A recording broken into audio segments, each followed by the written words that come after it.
Hi guys, Matt Johnson here from the NWTF Mahoopany Creek chapter. Got my good buddy Peter Accardi from Newton Ransom Outdoors. He's part of their turkey hunting pro staff. And he's going to demonstrate how we use a box call today. And he's been hunting in these woods for about 40 years, so he's got plenty of experience in this field, guys. So pay attention to what he's got to say. So Peter, go ahead and take it away. Thanks, Matt. I like to hunt just about everything there is to hunt, but turkey hunting's got to be on the top of the list. I love to hunt turkeys.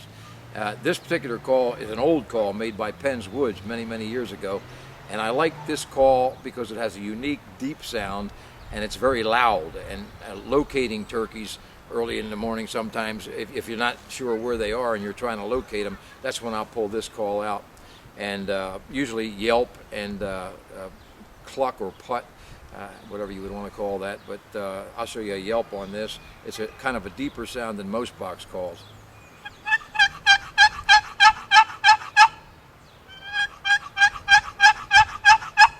Just a yelp.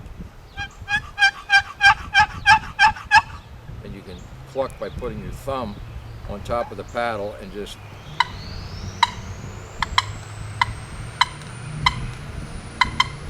hit it on the side. And then also I'll use it this way, using the opposite side of the box. And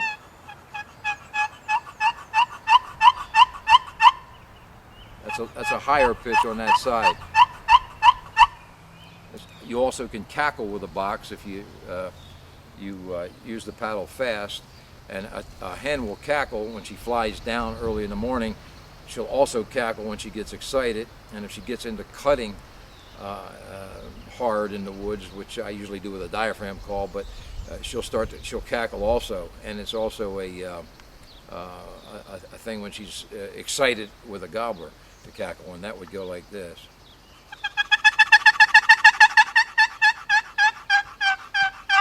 I'd bring that down to a yelp. That's what I just did, but a cackle is fast.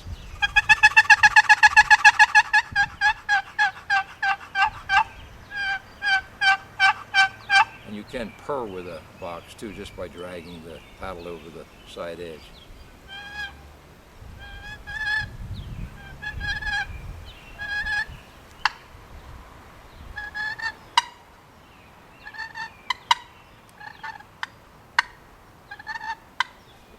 You can purr with a box also. But also, Newton Ransom Outdoors makes a box call that I like. It's higher pitched and it's quieter, but if you don't want to call loud and make a lot of noise, you want to hold that one? Absolutely. Okay. And this is I forget what this particular one is made out of, but it has wormholes in the wood, and Ricky Hugler, who makes these, could tell you better what wood this is. But this has a higher pitch and a raspy sound, and I like this for just working a turkey regular in the woods. That first call is one that locates, it's loud, and it's got that ballsy deep sound that I like, that I don't usually find in box calls today. Most of the box calls that are made today are higher pitched, and I like that. There was a particular wood that Penn's Woods used back, I think when Roger Latham first had that company, and I think they had trouble even finding that wood later in time. So you'd have to, I don't know what this wood is, but Ricky can tell you. Chestnut. American chestnut. It's American chestnut, and it's got real wormholes in it, but here's how it sounds.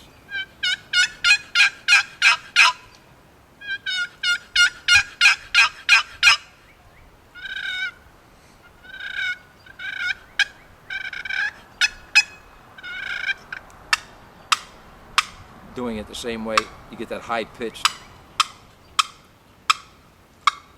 and a hen will do that often, just wandering through the woods, that high, like that. But this is a higher pitched call, and it has that rasp to it, which will get to a gobbler also. And you can do this on either side also. Now Peter, of all these turkey call options that we have out in the world today, Is this one of the easier ones to kind of start off with, a box style call? Yeah, I think most people starting out usually start with a box call. Matt just told me earlier on that he started with a diaphragm call, which is very unusual. And it wasn't pretty either, by the way. A little better now. A lot of people choke on them and they slobber and spit, but everybody does that. You just got to, when you finally find the place, like Bill said earlier in his segment on mouth calls, when you finally find that place in your mouth where they work, that'll all go away, all the tickling and the choking and the spitting, and you get it in that right sweet spot where it works, and you get over that. But you got to practice a long time usually. Absolutely, and I think with any of these calls, box call, slate call, mouth call, practice is key, is it not? Yes, sir. Yeah, if you just get a tape and listen, or YouTube today has 1,000,001 places you can go and listen. Best thing to do is listen to a real hen, and hear what she does, and then just mimic what she does. But box call is probably the easiest to use. Second to that would be what Jim used earlier on with the slate call.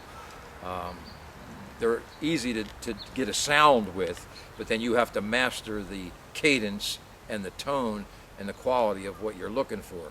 But these would be the easiest to make a noise with. When you put a mouth diaphragm in, sometimes you can't even get a noise for a while.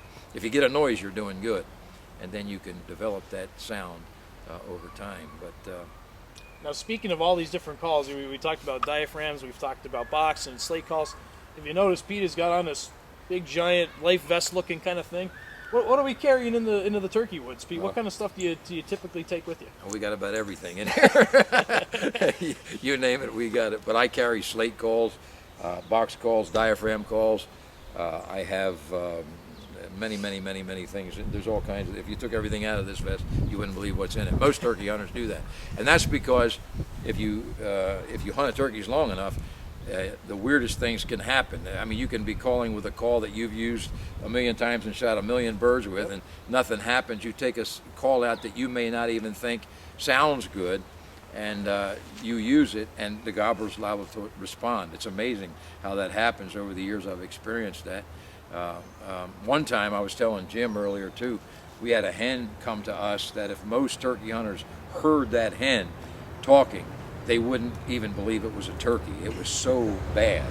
And this big old hen, I thought maybe she got shot in the neck or something, the way she sounded, but she came up, me and another guy were hunting turkeys, and she came up within 3 feet of us and making the most horrid sound, loud too. And we initially we thought it was a hunter that didn't know how to call, and it was a real live hen. It was unbelievable.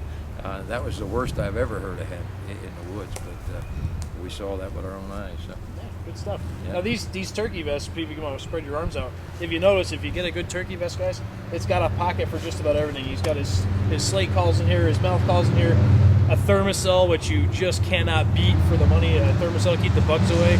Absolutely a godsend to us turkey hunters in the spring, because the mosquitoes are brutal. Black flies too, yeah. Black flies too, they're tough. So there you go. There you have it, guys. We've got our little box call demonstration, some of the stuff that our 40-year veteran has carried around in the woods with him.